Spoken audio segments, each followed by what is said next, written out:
Okay, I'm a virgin. He told you that, so.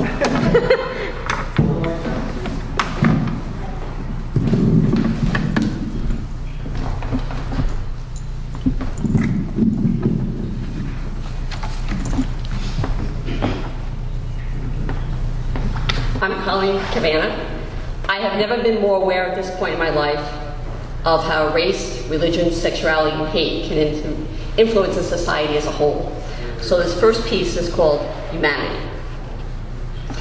Being a poet is not a choice, it is a way of life. It comes to me in waves like water from some invisible well or source, that I may never live to trace my own shadow, to undo sorrow, to remove regret. This is my fear of life, of death, of mourning.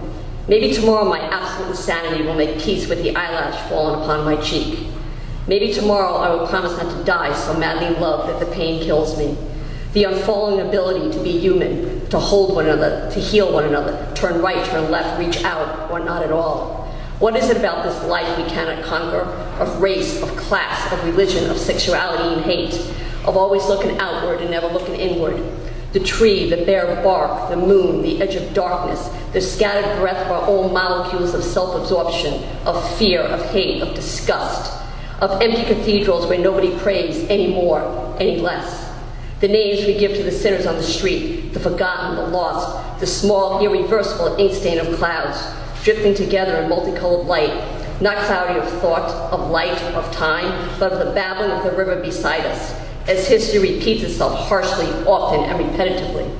The bodies of cows up in the field, the flavor of the dust where the field deserts us, swaying blades of gray grass.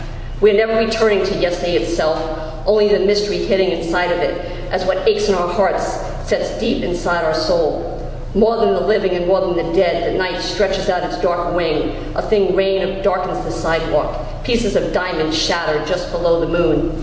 Even the soul has a diluted shape, a way of removing itself from the world, in the low field echoing of dawn. It's all right there, it's endless. History repeats and repeats, the harsh and the ugly.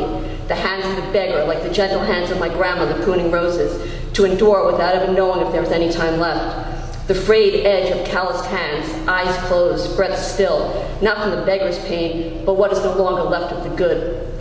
The pure soul, the silver lining, the faint invisible mist, the fragile silhouette we call kindness, empathy, humanity. If only God were enough, we keep saying, but he's not, she's not, we're not. There is nothing but light and space between us, nothing but everything ruined by looking for the meaning of life.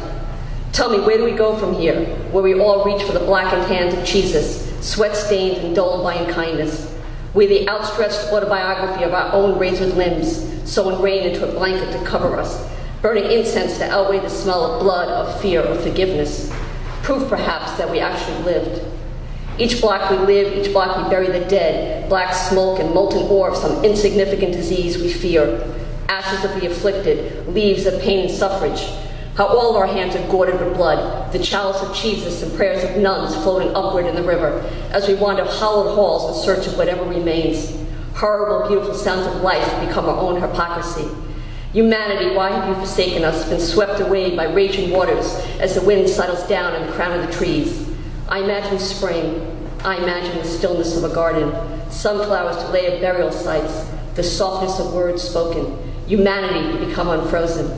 I imagine peace. Here, here.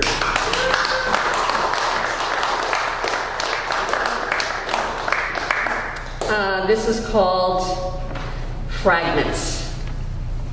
I do not see myself through your eyes. I do not age amongst idolized wild things. I perch myself within the garden. This is where I watch all of life grow, not in dream, but in color and bloom, gardenias floating in glass. True confessions of why I live, why I am here.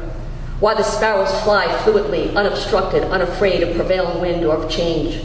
What is it inside me that needs to always be leaving this place, that needs to remain lonely and untouched by the wind, amongst crumbling walls of barns, barnyards of black cattle, a place where water dissolves into water, where crickets sing a song from the weeds, and a silence is heard against mountaintops, musty, spiraled, dust, moss of caves, where nothing is lost, nothing begins nor ends, as rivers slap their chains against the shores, ashes absorbed by winter's frost and a rising summer's heat. The ticking of clocks so loud in my head it fills space between my ears. Whatever belief I had in beauty, in morning stars, I find amongst the roses, Morning glories spitting their last breath before closure. A new day, a new dawn. Sunflowers, wide-eyed bursts of golden yellow, making trapeze art out of yesterday's colorings. Oregano, basil, mint, thyme, mixing and mingling perfumes of fragrance as the slightest of wind tosses their flavorings into scattered birdseed. The garden gate, opening and closing on love, on hate, on command. I pick up petals of softened pink and lavender. I pick through life, looking for new growth, new color, winds of calm amongst nature's fertile ground. Small, careful handwriting left on Mother Earth in blue ink. What is meaning, I ask myself? Flowers in the garden wither, go back to dirt and earth. How do we come back from death if we have no shoes?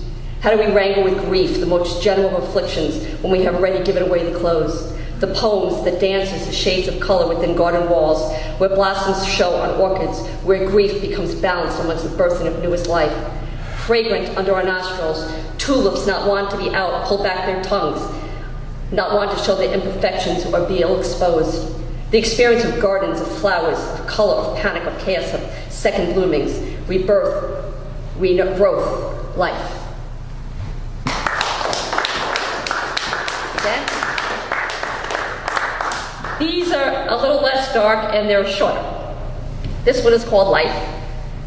To live beyond imperfection, to decipher shadowing of the moon, to pull words from the fog, to digest fragments of humanity, to uncover hope, to dislodge broken tree limbs, to feel with whole of heart, to look backwards and inwards until you feel the breath of morning sky and midnight light, to beg for all of life which has to offer, to finally feel alive.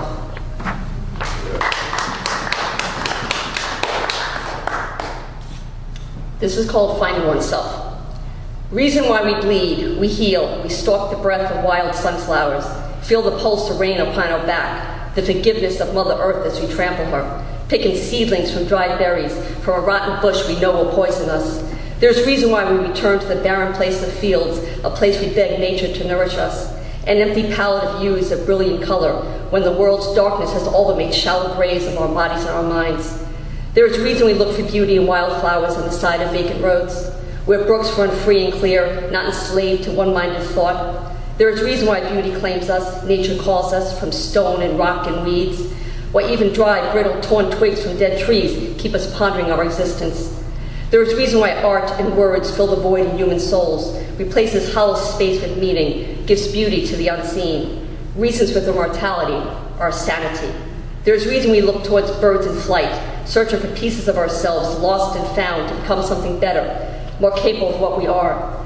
There's reason we search in fog for answers to things we've never had, held, never found, words we know not of, songs with rhythmic verse. There's reason why we stalk the wildflowers, to know and find ourselves.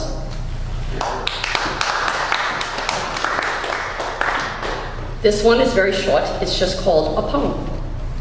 A poem is the first breath and last breath of life, of sleep, of grief, of sorrow, as translucent as the edge of a slice of apple or violent streaks of dust crisscrossing a jagged moon, the way in which wind blows, the way in which it does not, the way earth opens up, hands of flowers with their pleading palms, lyrics with their unheard verbs, shards of tiny small things, black hole pressed to diamonds, cracked sidewalks and scraped knees, broken branches and spilled gasoline. A poem is an explosion of light, of dark, of what's left undone and unseen. A poem is a seed.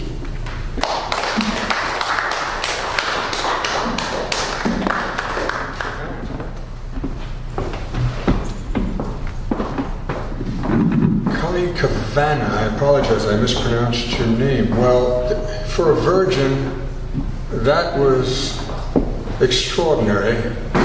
And please come back with more of your work.